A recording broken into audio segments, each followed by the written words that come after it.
Tantangan pembangunan Indonesia.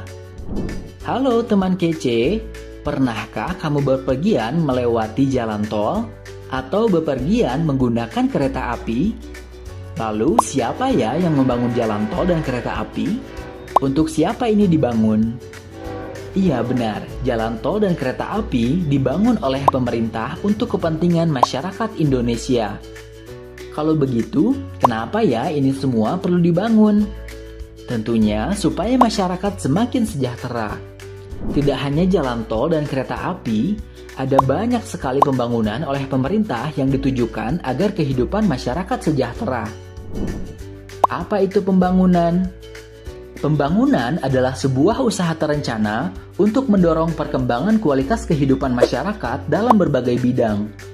Pembangunan di lingkup negara disebut dengan pembangunan nasional.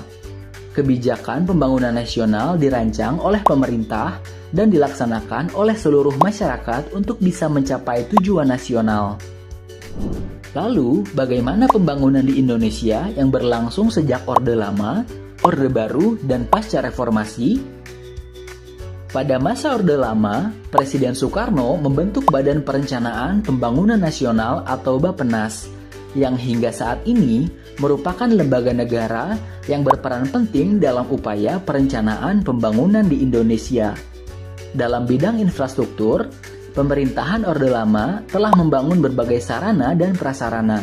Di antaranya, Stadion Olahraga Gelora Bung Karno di Jakarta dan Jembatan Ampera yang melintasi Sungai Musi di Sumatera Selatan.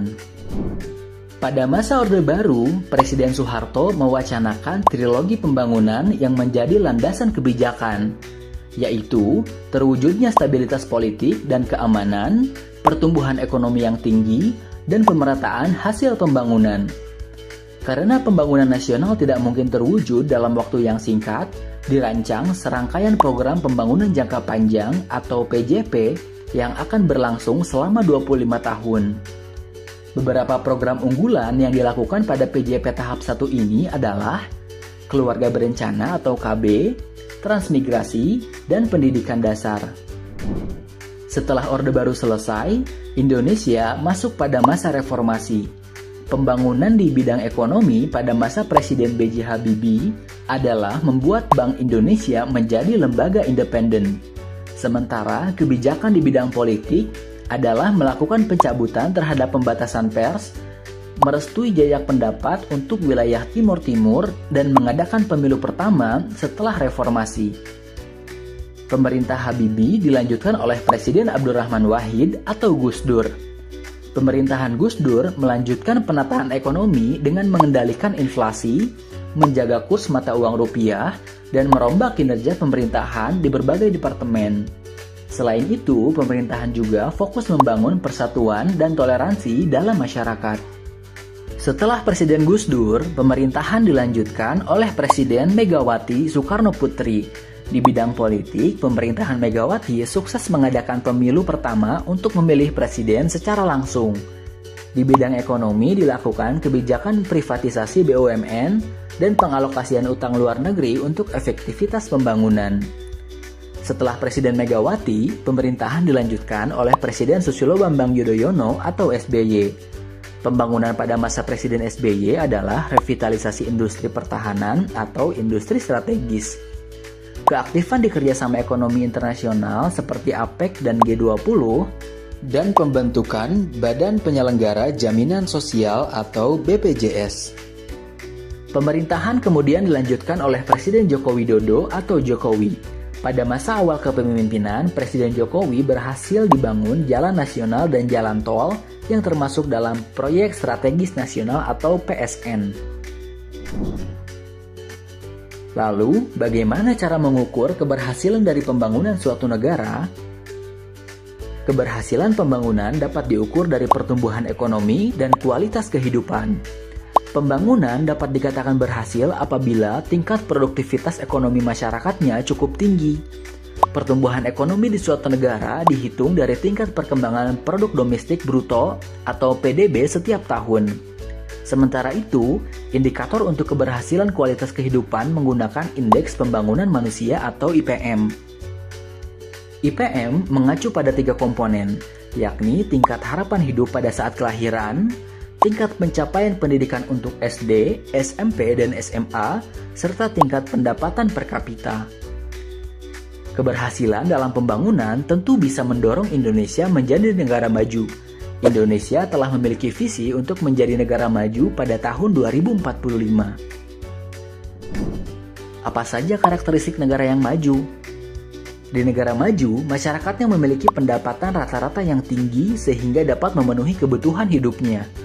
Sebaliknya, tingkat pengangguran dan kemiskinannya rendah. Negara maju memiliki kualitas pendidikan yang baik dan merata, sehingga menghasilkan masyarakat yang berkualitas dan mandiri.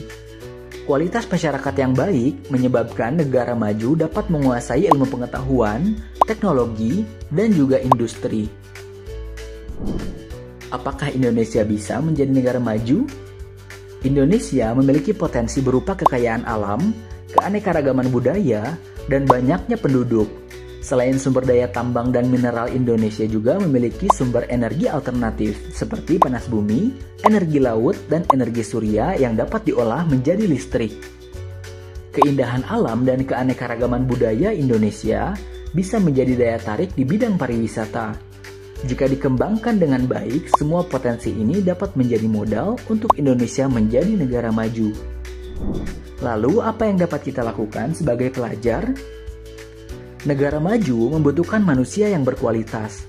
Cara yang dapat kita lakukan misalnya dengan menjaga kesehatan fisik dan mental, belajar dengan baik, serta menggali dan mengasah bakat dan minat.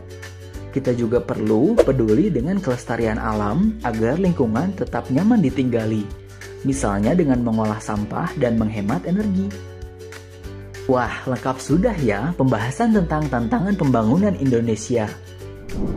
Sekarang, yuk coba jawab 3 pertanyaan berikut. 1. Badan Perancang Pembangunan Nasional atau Bappenas yang dipimpin oleh Presiden Soekarno memiliki tugas sebagai berikut, kecuali 2. Pemerintah pada masa Orde Baru menyusun pembangunan jangka panjang tahap pertama sebab 3. Salah satu kebijakan Presiden B.J. Habibie untuk memperbaiki perekonomian negara adalah. Tulis jawabanmu di kolom komentar ya.